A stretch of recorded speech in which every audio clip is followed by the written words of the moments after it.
Hello students, कैसे हैं आप लोग। तो चलिए आज की इस क्लास को स्टार्ट करते हैं हम लोग। आज की ये क्लास हमारी काफ़ी शानदार होने वाली है, तो सभी बच्चे जल्दी से जुड़ जाइए क्लास से, क्योंकि आज हम लोग पढ़ने वाले हैं जो हमारा केमिस्ट्री का चल रहा था 500 ऑब्जेक्टिव के सीरीज वाला, उसके अगले टॉपिक को आज हम लोग कवर करेंगे। ठीक है, तो चलिए सभी बच्चे जल्दी से जुड़ जाइए और क्लास को अटेंड कर लीजिए। तो आज की इस क्लास में हम लोग फिर से लगभग 20 से 30 वैसे प्रश्नों को कवर करेंगे जो कि इस बार बोर्ड एग्जाम के लिए काफ़ी इंपॉर्टेंट साबित होने वाली है। ठीक है, चलिए बहुत सारे बच्चे हमसे जुड़ चुके हैं और आज की ये क्लास मिस ना करें कोई भी बच्चे। और जो भी बच्चे चैनल पे न्यू है जी, सब्सक्राइब बटन दबा दीजिएगा और बगल में एक बेल आइकन होगा उसको दबा दीजिएगा, ताकि आपको आने वाले हमारे अगले वीडियो का नोटिफिकेशन मिल पाए। ठीक है, चलिए शुरू करते हैं और आज की क्लास को हम लोग स्टार्ट करते हैं। चलिए, वो आज का हमारा देखिए पहला सवाल है 71 नंबर। इसके पहले हमने सब ये 70 नंबर तक कवर करा था, और जिन बच्चों ने वो वाला वीडियो नहीं देखा पार्ट, वो हमारे प्लेलिस्ट में जाइए चैनल पे, ड्रीम क्लासेस के प्लेलिस्ट में, और वहाँ पर आपको देखने को मिल जाएगी। ठीक है, और कोई भी हेल्प चाहिए, हेल्पलाइन नंबर आपको दिख रही होगी स्क्रीन पे। सवाल हमारा आज का पहला है क्वेश्चन नंबर 71 कि सदैव मुक्त अवस्था में मिलने वाली धातु कौन सी होती है। ठीक है, बहुत ही अच्छा सवाल है। चार ऑप्शन आपको दिख रहा होगा। ऑप्शन ए हमारा गोल्ड है, यानी सोना, सिल्वर चांदी, कॉपर, ठीक है, तांबा, सोडियम। चार ऑप्शन आपके सामने दिख रहा है, जल्दी से जवाब दीजिए सारे बच्चे। ठीक है, सदैव मुक्त अवस्था में मिलने वाली धातु, इन चारों ऑप्शनों में से कौन सी ऐसी धातु है जो सदैव मतलब हमेशा मुक्त अवस्था में पाई जाती है। ठीक है, बहुत ही अच्छा, बहुत सारे बच्चों ने सही जवाब दिया है इसका। Option number A gold. ठीक है, यानी सोना जो है वो सदैव मुक्त अवस्था में मिलने वाली धातु होती है। जिन बच्चों को मालूम नहीं है वो अच्छे से टिक कर लीजिए, याद कर लीजिए। ठीक है, चलिए आगे बढ़ते हैं। देखिए अगला सवाल आ गया जी हमारा, जिसका हमने पीछे भी ट्रिक पढ़ा था हमने। पीतल किसका मिश्र धातु है या मिश्रण है। हमने पीछे पढ़ा था एक ट्रिक, हमने अपना पिताजी वाला, याद करिए सारे बच्चे। तो पिताजी में हम लोगों ने क्या पढ़ा था, पी से पीतल, त से तांबा और जस्ता, और तांबा को ही हम लोग कॉपर जानते हैं और जस्ता को जेडन जिंक जानते हैं। ठीक है, क्लियर है। तो हमारा ऑप्शन क्या हो जाएगा, चार ऑप्शन दिख रहा है आपको, एल प्लस जेडन यानी एल्यूमिनियम और zinc, C U plus L N यानी कॉपर और एल्यूमिनियम, और जेडन प्लस एन आई और A C U plus Z N. ठीक है, तो हमारा ऑप्शन क्या हो जाएगा, ध्यान से देखिए। पिताजी वाला ट्रिक जिन बच्चों ने नहीं याद करा है वो अच्छे से पढ़ कर जाइएगा जी, एक नंबर आपका क्लियर हो जाएगा एग्जाम में। तांबा प्लस जस्ता, तांबा का सी यू और जस्ता का जेडन। तो ऑप्शन नंबर डी, जिन जिन बच्चों ने टिक करा है, जिनको भी लग रहा है ऑप्शन नंबर डी उनका बिल्कुल ही सही है। आगे बढ़ते हैं। ठीक है, चलिए अगले सवाल पे तो एकदम आराम आराम से और सटीक जवाब को देखते जाएंगे और समझते जाइएगा सारे बच्चे। कोई भी कंफ्यूजन हो, हमारा नीचे कमेंट बॉक्स खाली पड़ा है। 73 नंबर, ये देखिए हमारा ड्रीम क्लासेस का लोगो है। जिन बच्चों को अभी तक नहीं मिल रहा है यूट्यूब पे या फिर हमारे टेलीग्राम आईडी पे, उनको ढूंढने में कठिनाई हो रही है, या फिर हमें आप प्ले स्टोर से हमारे ऐप को डाउनलोड करके भी आप हमारे ऐप में ज्वाइनिंग करके वहाँ से पढ़ाई को पूरी कर सकते हैं। ठीक है, चलिए सवाल नंबर 73 समझिएगा और अच्छे से जवाब दीजिएगा। सवाल हमारा, सिनेबार कहा जाता है, या पूछ सकता है आपसे सवाल कि सिनेबार मुख्य रूप से किसका अयस्क होता है। बहुत ही अच्छा और बेहतरीन सवालों में से एक है। ऑप्शन आपको दिख रहा होगा, HGS का, PBS का, ZNS का और H2S का। जवाब दीजिए सारे बच्चे, क्या होना चाहिए इसका आंसर। 73, चलिए बहुत ही अच्छा, बहुत सारे बच्चों ने सही जवाब टिक करा। ऑप्शन नंबर ए, सिनेबार कहा जाता है, HGS को कहा जाता है, जो कि पारा का एक मुख्य अयस्क माना जाता है। ठीक है, याद रखिएगा जी, सिनेबार मुख्य रूप से पारा का अयस्क है। आगे बढ़ते 74 नंबर। ठीक है, चलिए थोड़ा सा स्पीड में हम लोग क्लास को लेंगे आज, क्योंकि हम लोग का समय बहुत ही नज़दीक आ गया है एग्जाम का। तो आप लोग अच्छे से इन सारे प्रश्नों को कवर करके जाइएगा। सवाल नंबर 74, सवाल हमारा है, जिंक ब्लेड अयस्क का सांद्रण किस विधि से होता है। बहुत ही अच्छा और बेहतरीन सवालों में से एक। ऑप्शन को देखिए अच्छे से समझिएगा। सवाल क्या था, जिंक ब्लेड अयस्क का सांद्रण किस विधि से होता है। ऑप्शन ए हमारा है गुरुत्व पृथक्करण विधि, चुंबकीय पृथक्करण विधि, फेन उत्प्लावन विधि, या डी नन ऑफ दिस, इनमें से कोई नहीं। जवाब दीजिए सारे बच्चे। नन ऑफ दिस पे भी ध्यान दीजिएगा, कभी भी ये नहीं सोचिएगा कि वो फालतू में दिया है, वो भी कभी कभी आंसर होता है जी, none of these.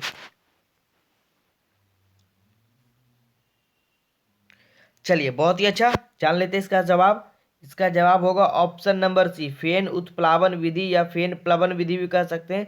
Zinc blende ask का सांद्रण जो है वो फेन उत्प्लावन विधि द्वारा किया जाता है। ऑप्शन सी टिक कर लीजिए सारे बच्चे। बढ़ते हैं आगे। चलिए 75, ये देखिए बहुत ही अच्छा और बेहतरीन सवाल आ गया ये 75। पाइराइट को गर्म करके सल्फर का निष्कासन क्या कहलाता है? ठीक है, पाइराइट को गर्म करके सल्फर का निष्कासन करने की प्रक्रिया क्या कहलाएगी? ऑप्शन हमारे सामने है, प्रगलन कहलाएगी, निस्तापन कहलाएगी, द्रवीकरण कहलाएगी या भर्जन। ठीक है, चार ऑप्शन है, आपको टिक करना है 75 का। चलिए बहुत ही अच्छा, बहुत सारे बच्चों का जवाब आ रहा है। 75 नंबर बहुत ही अच्छा सवाल है जी, अच्छे से पढ़ के जाइएगा। ऑप्शन नंबर डी, जिन जिन बच्चों को लग रहा है बिल्कुल ही सही है, पाइराइट को गर्म करके सल्फर का निष्कासन भर्जन कहलाएगा। याद रखिएगा सारे बच्चे, ठीक है। चलिए आगे बढ़ते हैं 76 की ओर। अब ये देखिए आ गया कन्फ्यूजन वाला क्वेश्चन, तो इसमें बच्चे ज़्यादा दिमाग नहीं लगाइएगा, एकदम सोच समझ कर जवाब दीजिएगा। देखिए सवाल हमारा है, समुद्री जल में पाए जाने वाला तत्व कौन सा है? बहुत ही अच्छा और बेहतरीन सवालों में से एक। देखिए सवाल क्या है, कौन सा तत्व है, ठीक है, पाए जाने वाला तत्व कौन सा? ऑप्शन आपको दिख रहा होगा, magnesium, sodium, iodine, none of this. तो देखिए बहुत सारे बच्चे इसमें आयोडीन को भी टिक कर सकते हैं, मैग्नीशियम को भी टिक कर सकते हैं, और बहुत सारे बच्चे सोडियम को टिक करेंगे। तो यहाँ पे ध्यान रखिएगा, जैसे ही सवाल आए तो ये हमेशा याद रखिएगा, समुद्री जल में जो है वो सोडियम तत्व पाया जाता है। ठीक है, चलिए ठीक है, याद रखिएगा। आगे बढ़ते हैं 77। अगर 76 में किसी बच्चों को डाउट हो तो वो हमें व्हाट्सअप करके कमेंट बॉक्स में जरूर बताइएगा, ठीक है।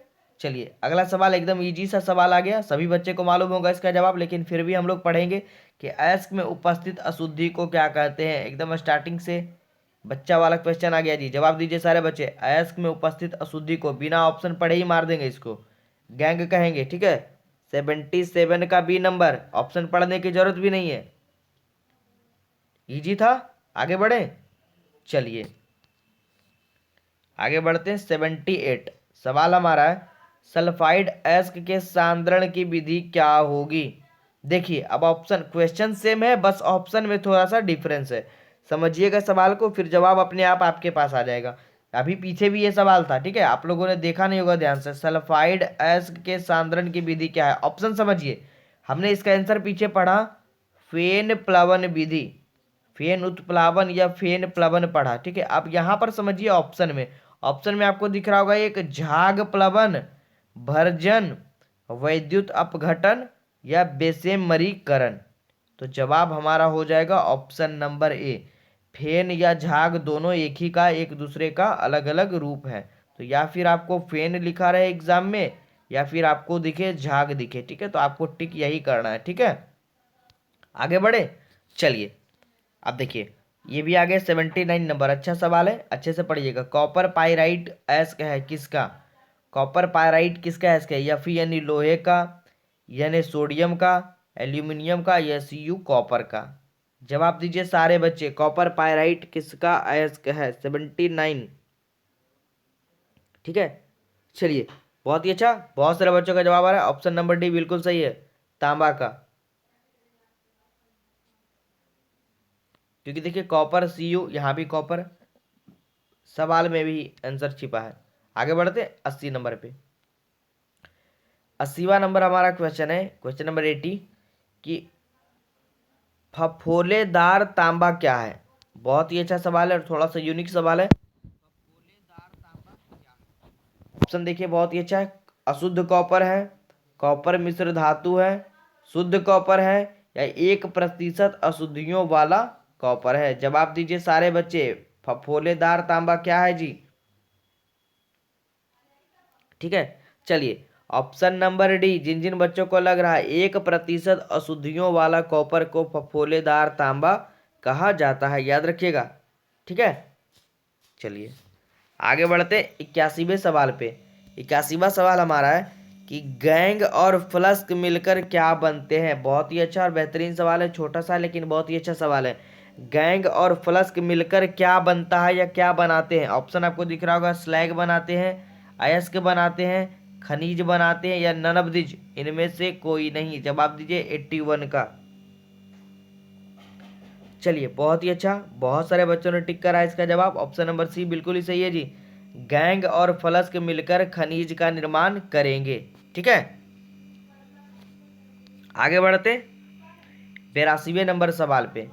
हमारा सवाल कह रहा है विद्युत विच्छेदन विधि द्वारा शुद्ध किया जाता है। बहुत ही अच्छा सवाल ये भी है।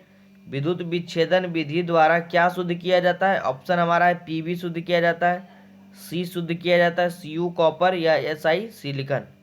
जवाब दीजिए सारे बच्चे। विद्युत विच्छेदन विधि द्वारा इन चारों ऑप्शनों में से क्या शुद्ध किया जाता है, किसका शुद्धिकरण किया जाता है विद्युत विच्छेदन विधि द्वारा। ऑप्शन नंबर सी, कॉपर यानी तांबे का शुद्धिकरण किया जाता है, याद रखिएगा, विद्युत विच्छेदन विधि द्वारा। आगे बढ़े, अगला सवाल काफी अच्छा और नॉलेज वाला सवाल है कि आग बुझाने के उपयोग में लाने वाला पदार्थ क्या होता है। ऑप्शन देखिए, CHCl3 होता है, CCl4 होता है, C2H5O C2H5 होता है या C2H5OH होता है। ठीक है, क्या होगा जवाब, सारे बच्चे दीजिए इसका 83 का। बहुत ही अच्छा सवाल है। ऑप्शन बी जिन बच्चों को लग रहा है बिल्कुल ही सही है जी, CCl4 का उपयोग आग बुझाने के उपयोग में लाने वाले पदार्थ के रूप में हम लोग करते हैं। ठीक है, चलिए आगे बढ़ते 84 नंबर की ओर। बहुत ही अच्छा सवाल यह भी है। सवाल हमारा ये है कि सदैव मुक्त अवस्था में मिलने वाली धातु क्या है। अभी ऊपर भी हम लोगों ने शायद ये प्रश्न पढ़ा था, लगता है ये रिपीट हो गया, फिर भी पढ़ेंगे अच्छे से और कवर करके जाएंगे।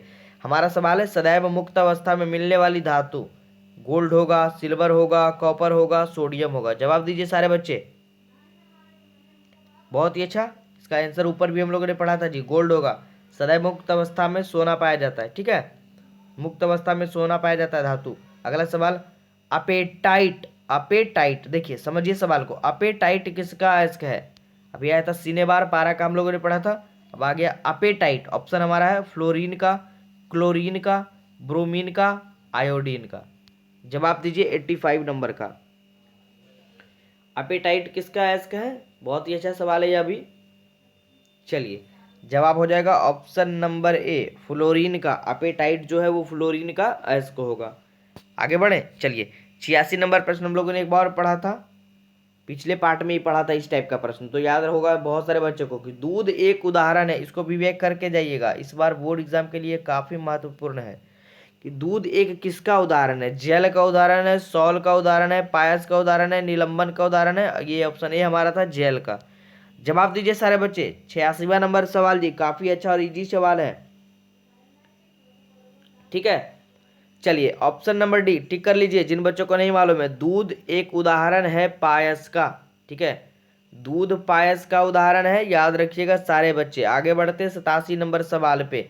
सवाल कह रहा है किसी विलयन के 200 ml में 2 ग्राम NaOH यानी सोडियम हाइड्रोक्साइड घुले हैं, तो विलयन की मोलरता क्या है। फॉर्मूला लगा दीजिए सारे बच्चे और बनाकर दिखाइए इसकी मोलरता क्या होगी। किसी विलयन के 200 ml में 2 ग्राम NaOH घुले हैं तो विलयन की मोलरता। चलिए 10-20 सेकेंड आप लोग के लिए समय है, जवाब दीजिए जल्दी से। बहुत ही अच्छा, बहुत सारे बच्चों ने इसको लगता है बना लिया है जी। ऑप्शन नंबर ए बिल्कुल ही सही है, 87 का ए नंबर ऑप्शन बिल्कुल ही सही होगा। 0.25 इसका राइट जवाब होगा।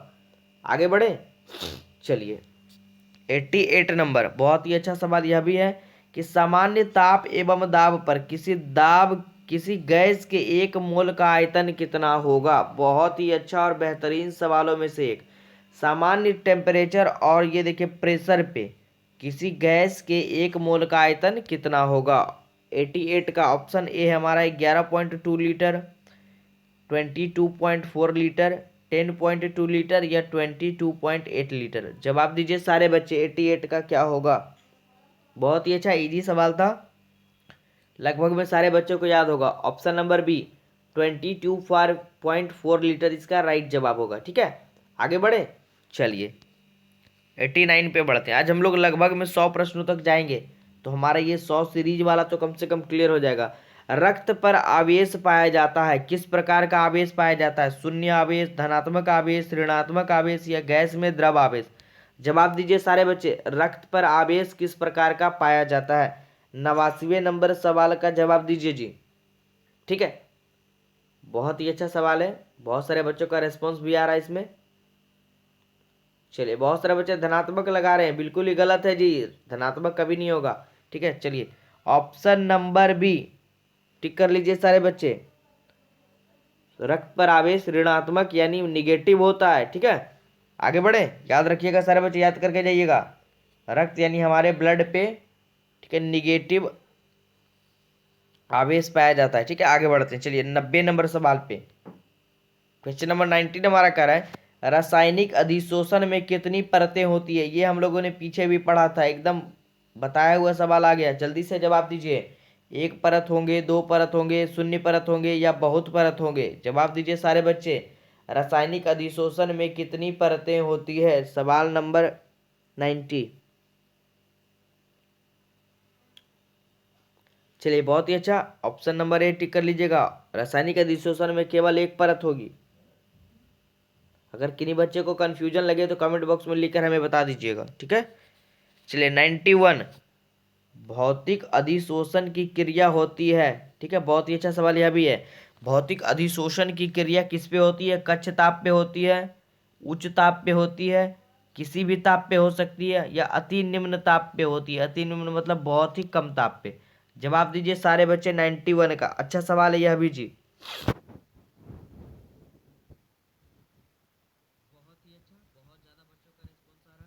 ऑप्शन नंबर ए टिक कर लीजिएगा, कक्ष ताप पे होगा इसका जवाब।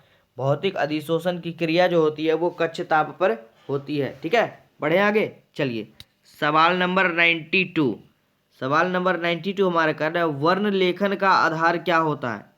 ठीक है, चार ऑप्शन आपको एग्जाम में दिए रहेंगे कि वर्ण लेखन का आधार क्या होगा? भौतिक अधिशोषण होगा, रासायनिक अधिशोषण होगा, हाइड्रोजन आबंध होगा या तलचटीकरण होगा? ठीक है, बहुत ही अच्छा सवाल और ऑप्शन भी उतना ही बढ़िया है, तो जवाब दीजिए सारे बच्चे 92 का। बहुत ही अच्छा, ऑप्शन भी टिक कर लीजिएगा सारे बच्चे, वर्ण लेखन का आधार जो होगा वो रासायनिक अधिशोषण कहलाएगा। ठीक है, याद रखिएगा और अच्छे से पढ़ कर जाइएगा। चलिए आगे बढ़ते हैं 93, 93 देखिए, बहुत ही अच्छा सवाल है, कह रहा है क्वेश्चन हमसे कि कोलाइडी सॉल क्या है? इन चारों ऑप्शनों में आपको टिक करना है, इन चारों ऑप्शन में जो है कोलाइडी सॉल का एग्जाम्पल कौन सा होगा? ऑप्शन ए हमारा वास्तविक विलयन होगा, ऑप्शन बी हमारा निलंबन होगा, ऑप्शन सी हमारा विसमांगी सॉल होगा या ऑप्शन डी हमारा समांगी सॉल होगा? जवाब दीजिए, सभी बच्चों के लिए सवाल रहा 93, बहुत ही अच्छा सवाल है, इसको वीवीआई कर लीजिएगा एग्जाम के लिए। ठीक है, चलिए जवाब दीजिए और अच्छे से याद करके जाइएगा। कोलाइडी सॉल जो है ऑप्शन नंबर सी टिक कर लीजिए, बी समांगी सॉल है। ठीक है, कोलाइडी सॉल कैसा सॉल है? बी समांगी सॉल। चलिए आगे बढ़ते हैं 94, 94 भी अच्छा सवाल है, अपमार्जक को हम क्या कह सकते हैं या क्या कहा जाता है? ऑप्शन हमारा है देखिए, पृष्ठ सक्रियण, कोलाइड कह सकते हैं, निलंबन कह सकते हैं या नन ऑफ दिस, इनमें से कोई नहीं? जवाब दीजिए 94 का। बहुत ही अच्छा, ऑप्शन नंबर ए। ठीक है, ऑप्शन नंबर ए टिक कर लीजिएगा सारे बच्चे, पृष्ठ सक्रियन, अपमार्जक को हम पृष्ठ सक्रियन भी कहते हैं। ठीक है, चलिए आगे बढ़ते हैं 95, 95 हमारा कह रहा है कि निम्न में से सबसे प्रबल लिविस अम्ल कौन सा है? ठीक है, इन चारों ऑप्शन में ही टिक करना है, सबसे प्रबल लिविस अम्ल। ठीक है, ऑप्शन हमारा है BF3 होगा, ऑप्शन बी हमारा BCl3 होगा, ऑप्शन सी हमारा BbR3 होगा, ऑप्शन डी हमारा BI3 होगा? जवाब दीजिए सारे बच्चे 95 का। बहुत ही अच्छा, बहुत ज्यादा रिस्पॉन्स आ रहा बच्चों का, ऑप्शन नंबर डी टिक कर लीजिए जी सारे बच्चे, BI3 इसका राइट जवाब होगा। निम्न में से सबसे प्रबल लिविस अम्ल कौन सा है? BI3। आगे बढ़े, चलिए 96 पे बढ़ते हैं, सवाल नंबर 96 कह रहा है शीत कक्ष प्रक्रम में, शीत कक्ष प्रक्रम में प्रयुक्त उत्प्रेरक होता है, शीत कक्ष प्रक्रम में प्रयुक्त उत्प्रेरक क्या होता है? N2O होता है, MnO2 होता है, H2SO4 होता है या HNO3 होता है? जवाब दीजिए सारे बच्चे, बहुत ही अच्छा सवाल है। ठीक है, चलिए ऑप्शन नंबर ए, जिन जिन बच्चों को लग रहा है बिल्कुल ही सही है, शीत कक्ष प्रक्रम में प्रयुक्त उत्प्रेरक क्या होता है? N2O होता है। ठीक है, चलिए याद रखिएगा, आगे बढ़ते हैं। सवाल नंबर 97 सवाल हम पढ़ते हैं और इसका जवाब हम लोग जानेंगे। ठीक है, सवाल को समझिए पहले। टाइलिन नामक एंजाइम का स्रोत क्या है? बहुत ही अच्छा सवाल है। टाइलिन नामक एंजाइम का स्रोत क्या होगा? ऑप्शन हमारे सामने है, आंत होगा, अमाशय होगा, जीव का लार होगा या अग्नाशय होगा। ठीक है, सवाल को समझिए और जवाब दीजिए सारे बच्चे। बहुत ही अच्छा सवाल है। टाइलिन नामक एंजाइम का स्रोत क्या होगा? बहुत ही अच्छा, जिन जिन बच्चों ने ऑप्शन सी को टिक करा है याद रखिएगा, जीव का लार बिल्कुल ही सही होगा। तो हमारे लार में टाइलिन नाम का एंजाइम भी पाया जाता है, याद रखिएगा। बहुत ही अच्छा सवाल है, पूछता है जी एग्जाम में। आगे बढ़ते हैं 98 नंबर सवाल पे। 98 कह रहा है, एक फैराडे होता है कितने कूलॉम्ब के बराबर? ठीक है, एक फैराडे होता है, ये देखिए 69,500 कूलॉम्ब के बराबर, 96,500 कूलॉम्ब के बराबर, 96,500 कूलॉम्ब लगभग के बराबर या डी नन ऑफ दिस। इस तरह के ऑप्शन भी आपको एग्जाम में फंसाने के लिए देगा, लगभग वाला। तो एकदम घबराना नहीं है, एकदम सटीक सा जवाब याद करके जाना है। एक फैराडे बराबर जो होगा हमारा जवाब होगा 98 का। ऑप्शन नंबर सी ही टिक करना है, क्योंकि लगभग में देगा, कहीं एक्यूरेट आंसर इसका नहीं देगा। तो टिक करना है 96,500 कूलॉम्ब लगभग। अगर आपको ये ऑप्शन एग्जाम में नहीं दिखे तो आपको ये वाला टिक करके चले आना है। क्लियर है, चलिए अब अगला सवाल 99 पे समझिए। विशिष्ट प्रतिरोध का एसआई मात्रक क्या होगा? बहुत ही अच्छा सवाल है 99। ऑप्शन को समझिए, ओम इनवर्स होगा, ओम इनवर्स सेंटीमीटर इनवर्स होगा, ओम सेंटीमीटर होगा या ओम सेंटीमीटर इनवर्स होगा। जवाब दीजिए सारे बच्चे। विशिष्ट प्रतिरोध की इकाई क्या होगी? 99। जवाब टिक कर लीजिए, option number B, ohm inverse centimetre inverse होगा। ठीक है, चलिए आगे बढ़ते हैं और आज के अंतिम सवाल पे। बहुत ही अच्छा सवाल ये है, H2SO4 है। ठीक है, बहुत ही बेहतरीन सवाल है। H2SO4 यानी सल्फ्यूरिक अम्ल। ठीक है, क्या होगा? ऑप्शन आपके सामने दिख रहा है, अम्ल होगा, भस्म होगा, क्षार होगा, लवण होगा। जवाब दीजिए सारे बच्चे, H2SO4 क्या होगा? ऑप्शन नंबर ए टिक कर लीजिए, जिन जिन बच्चों को लग रहा है अम्ल, इसका बिल्कुल ही सही जवाब होगा। H2SO4 क्या होगा?